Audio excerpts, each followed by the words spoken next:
Hello, and welcome to the Empowered Team podcast. I'm your host, Kari Schneider, and this month we are diving into the topic all about judging, judging. But first, before we get into this topic, so good. And wait. This is so good because so many of us think that we're not judgy, and we are. We're judging when we don't think we're judging. But today I'm going to give you these 3 steps. There are actually 2 really key ones, but there's a third as well that will allow you to connect with somebody else in the midst of judging. So you realize you're being judgy and you enable a connection via these steps. So I will share those with you. But first, I want to take this moment to let you know where I'm at. I am still way up north at the time of this recording, and it's the end of summer. And it's got that feeling of a little bit of summer warmth left, but also that feeling of, okay, there's a transition coming, there's fall coming, there's school starting up, there's a season change. And right now, I feel the pressure on myself to get more stuff done because once this season wraps up, we're working on this big restoration project of a small fishing camp, but it's a big project because it's a multi-year project. And so there's only so much time to do things. So I feel this pressure. And to bring this around to the judging, this pressure I end up putting on myself with judgment. Did I do enough today? How is this looking? I'm constantly criticizing the quality of the product that we're creating. And so this level of judgment I've been noticing a lot because it's our topic for the month in our group coaching mastermind, the Empowered Team. So it's really been on my brain. For you, I can imagine that it happens every day. Judgment of yourself, judgment of the people you work with, judgment of your family. How about parental judgment? You feel really judged by your parents, or maybe you're a parent and you end up criticizing your kids. What are they wearing to school? Who are they hanging out with? How are they doing their hair? What do they look like? All of these little things that may end up being judgments, even if we don't intend it to. Maybe we're looking out for their best benefit. Maybe we are trying to create a positive future for them.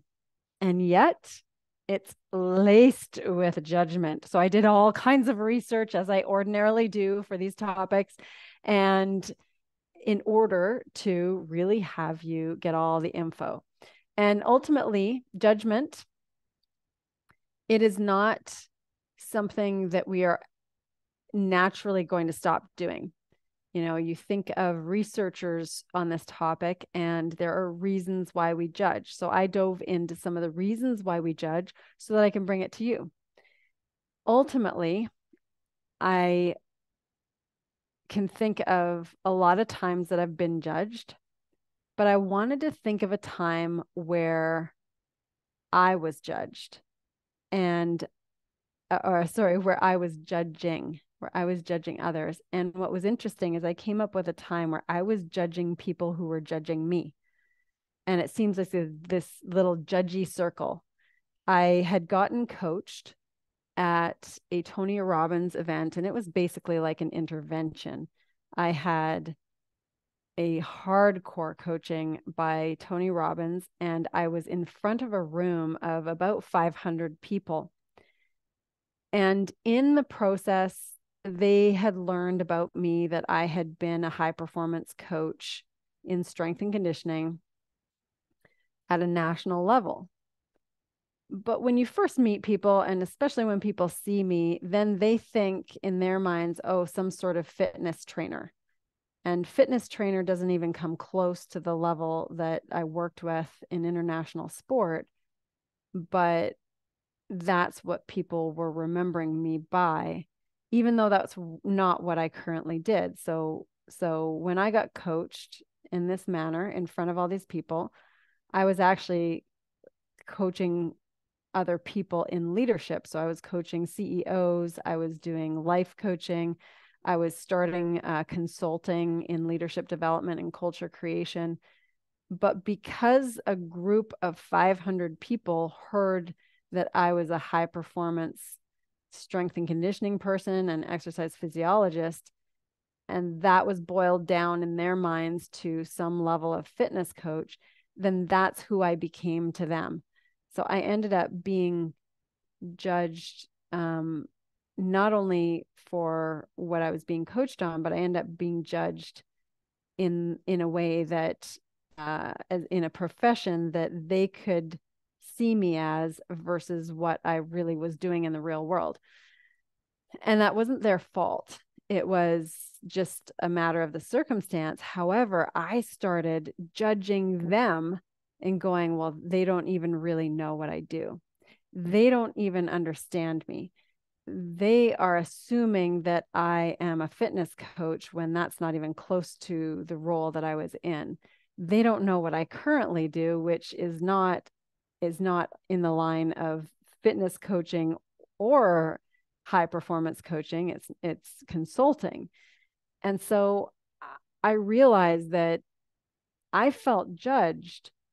But the moment I felt judged, what did I start to do? I started judging back. Most of these people I didn't know, or I would get to know them later. And that's how I'd find out that they thought I was some sort of fitness person, professional.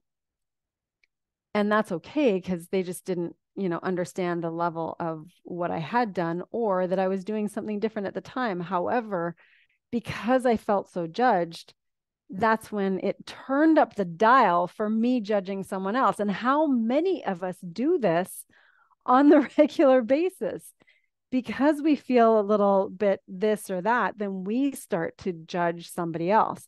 So I want to give you some roots of judgment so that we can really look at this objectively. We don't want to start to speculate or have our opinions on who's judgy and who's not. Let's take a look at, where does this judgment come from? How does it serve us?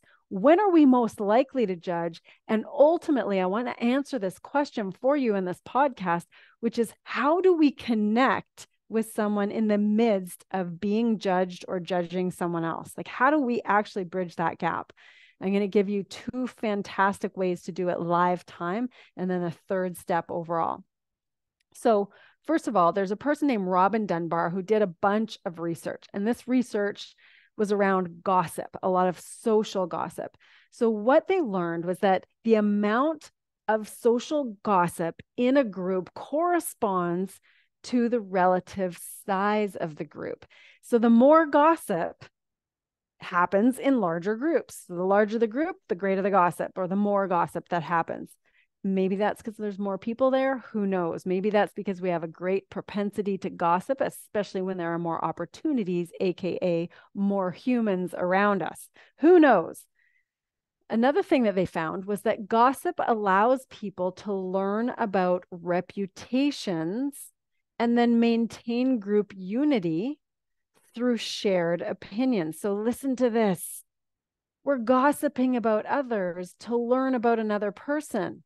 What are they like? Where are they from? What are they known for? What's their reputation? And then that connects the group with shared opinions. Interesting stuff. And then judging others' behaviors through gossip helps police social norms and manage complex social relationships. So there's books like Judgment Detox. And yes, I think that we are, especially in this social media age, we judge and judge more and more and more. However, if we can step back and see how we became judgers as social beings, then we can understand a little more of why judgment, why gossiping, and then judging on what we've learned about other people, why it served us. So here's some more research. This one's by a person named Roy Baumeister. But this research is less on gossip and more on self-esteem. So when we judge others more critically than ourselves, it's one way to boost our own self-esteem. So we're basically pointing the finger at them in order to feel better about ourselves. That's what the research points to. And then when our own self-esteem is threatened, then we judge others' actions more harshly. I can think about this. It happened to me yesterday where I'm feeling low on my own and then I'm snappy about something my daughter is doing, but it's simply because I was feeling low. It wasn't that what they were doing was right or wrong or anything like that, but I end up being critical about it. So Baumeister's findings suggest that self-esteem is more influenced by the judgments of others than direct praise or positive outcomes. What the what?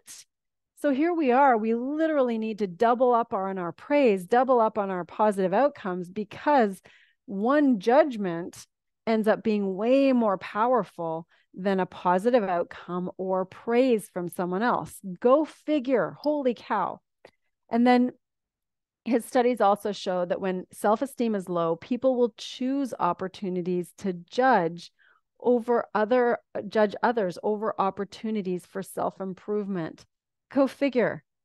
Instead of actually improving ourselves when we're feeling low, we're going to default to judging someone else. So other favorite authors of mine and researchers of mine, Brene Brown, she points to judging makes us feel superior, which then masks our own insecurities. So that one line, I think, sums up Roy Baumeister's research on self-esteem. Another favorite of mine is Esther Perel, and she finds that it distances us emotionally when we feel hurt. If we just judge them and judge their behavior, well, then we create this padding, this buffering, this distance when we're kind of licking our wounds from whatever we're hurt by. And then another researcher, this one's named Daniel Gilbert. Daniel Gilbert finds that when we judge, our judgments are often wrong because we're not only lacking the insights into the full context of the other person, but then what we do is even worse. We go and our brain does this naturally. Our brain is filling the gaps with assumptions and stereotypes. Ouch. So we don't even really know the whole story because we don't have the context fully of that person.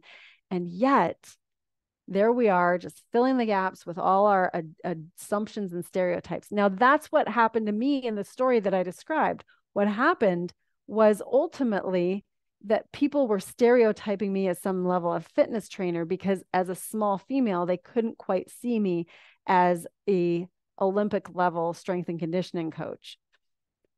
And then secondarily, that's what they figured I was still doing instead of that being a past thing. They're filling in those gaps. But then what am I doing? I'm doing the exact same thing. I'm filling in these gaps and assumptions that, oh, they don't respect me perhaps, or they are judging me and they don't want to really know who I am. I'm filling in those gaps and making assumptions based on being in a low spot. Okay. So how does this actually serve us? It helped us as early humans organize social structures. This is from a researcher named Steven Pinker.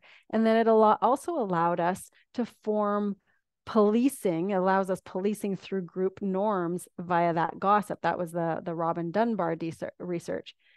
And what happens though with habitual judging, it forms some real problems. It isolates us and can destroy relationships.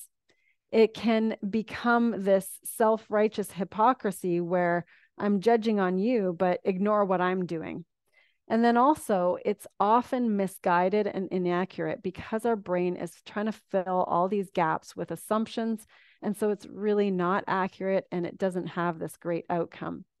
So here's something that I think was really, really valuable as I looked and dug around and researched a bit more on this topic.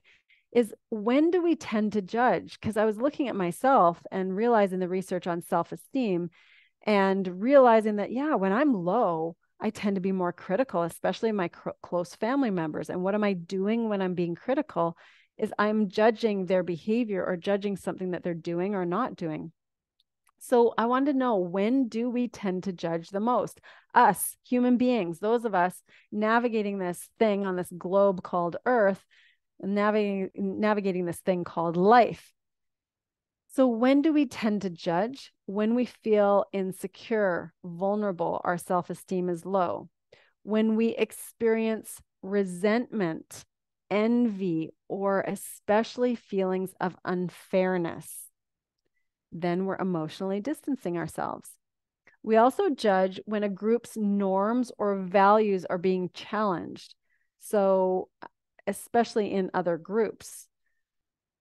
We also judge when resources are scarce, so zero sum. We're viewing our achievements in competitive terms instead of viewing it as abundant. So when we are viewing those in competitive terms, it's this scarce mindset. Then we become more judgy.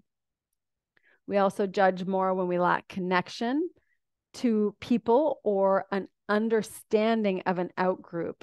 So we're not humanizing or empathizing with others. We just don't understand another group. So we tend to judge another group.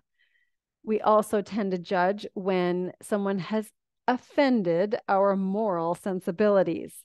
So if someone's offended our values, offended what we believe in, then we tend to judge them. And it goes back to that comparison, that competitive nature, the right and wrong. I'm right, they're wrong. If they're questioning my moral values, then they must not be right because mine, I think, are so good and so amazing and so right. And we tend to do that. We also judge when we are among in-group members, so those that we are part of our tribe, if you will, and we are reinforcing shared judgments. So we're judging in a way that we all judge together, kind of a group think scenario. Consensus breeds self-righteousness. If they're all agreeing with us and we all agree together, then we must be right. And I want to point this out because I often say to the people that I coach and my audience that proximity is power. And we want to surround ourselves with people who, yes, they might think differently than us, but we're also looking for people with similar value structures as well. However, when we do that, we are in danger of looking at other groups as though they are wrong or we're judging them because we're around a lot of people who think similarly to us. So notice the danger of that and be able to have that open-mindedness to look at other people with an open mind and acceptance. If we are, here's one that's so good in this age of social media. And it is that if we are in an anonymous or physically distant situation, hence social media that I'm pointing to, what it does is it reduces these empathy and enables inhibitions. So disinhibition. So we're not as inhibited as we would normally be when we're distant or we're anonymous. And then we judge more. We also judge when we are multitasking or we're time pressured. Cognitive overload. So our brain is simply overloaded. And then we rely on stereotypes. We rely on assumptions. We rely on filling in the blanks that may not be true contextually. And we also judge when we are emotionally or mentally depleted. So the cognitive overload or the emotional overload as well. Then we have low willpower. It undermines our ability to override these prejudiced reactions. So there's lots of research that points to all these things. Every one of these is founded in research that people have done on self-esteem, done on judgment, done on gossip, social interaction, anthropological research, so that we study ourselves as human to understand why we do what we do. So here's the question. How do we connect in the moment instead of judge in the moment? Because we're so socially prone to judgment. We have it within our social structure of evolution. So if it's there and we're going to be more likely to judge than we are to work on our own feel-good state, then how do we connect instead of judge? So I've got two main things and then one third thing that I think will make a big difference. Number one, in the moment, no matter who it is, no matter what, if we simply think in terms of us instead of them. When we think of them, and it could be some of the closest people to us, our family members, our spouses. If I think of my husband as them instead of we, then I automatically become more judgmental towards him. But if I start thinking of him as a part of an us, it's we. When I think of we and I verbalize it as we, then I'm less likely to judge him because I'm not distancing myself from him. Same goes for any group. Same goes for someone we see on social media. If we are doing these things, and what our brain's going to naturally do is go, I'm not that. I'm not like them. But what if I was? And that leads to step 2. What if I was like them? What if I am like them? What if this is us? What if I was like them some point in my life? What if we are all just one version of humanness? So that points to step 2. And what it is in the moment, find something in common. Even if you're socially distanced, you don't know that person. You see them online. What do I have in common with that person? Oh, they're nothing like me. Oh, wait a second. What if I had to find one thing that's in common? Same age bracket. They're female. Just one thing, anything. And if I can find that one thing in common, that brings us together and puts us in a situation and me in a situation where I'm less judgy and more embracing. And that does a whole lot more for connecting than it does the distancing that judging does, because judging will distance you. Now, for those of you who come from backgrounds like I do, where it's high performance in business, the companies that I work with are running multi-million dollar operations. And if there isn't a level of criticism and a level of standard, then how can things be run and still have a high quality product? How can things work? If you come from high performance sport like I did, then it's constantly a better standard. There's constant growth that has to happen. And so there's a high level of analyzing and critical thinking and criticizing in order to create the next standard. And this can be positive rivalry, it can be competition, it can be feedback, and then making adjustments to the feedback given. So positive feedback, negative feedback, all of the types of feedback. But what's happening is a level of judgment. And so those of us in those environments at high levels become very trained in judging at the same time. However, if we can bring those two things in with the mix of those high standards, of those critical feedbacks, of those assessments, then we're bringing in terms of us, okay, I'm in this picture too, and finding something in common. Oh, we're on the same team. We're on the same page. We're going for the same goal. If we can do that with people that we think we are so distanced from, or we are so opposite from, that expands us. Not only does it expand us, it does that goal that we have, which is create more connection with someone who we think we can't be connected with because our judgments have told us that they are way too different than us. Find something in common. And that's going to bring me to the last thing, which is really wrapping up.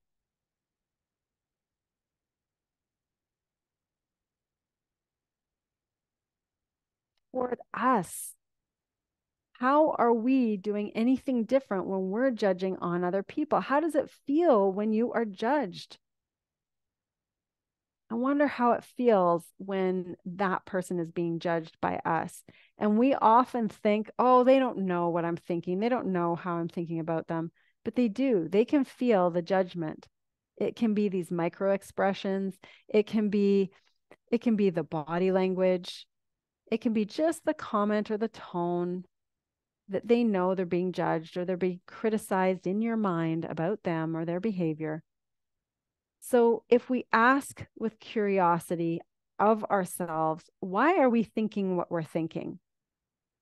If we're reflecting on a time that we judged, why are we thinking what we're thinking? Why are they doing what they're doing? If we're thinking, why are they doing what they're doing? Versus we're thinking, why are we thinking that what they're doing is wrong?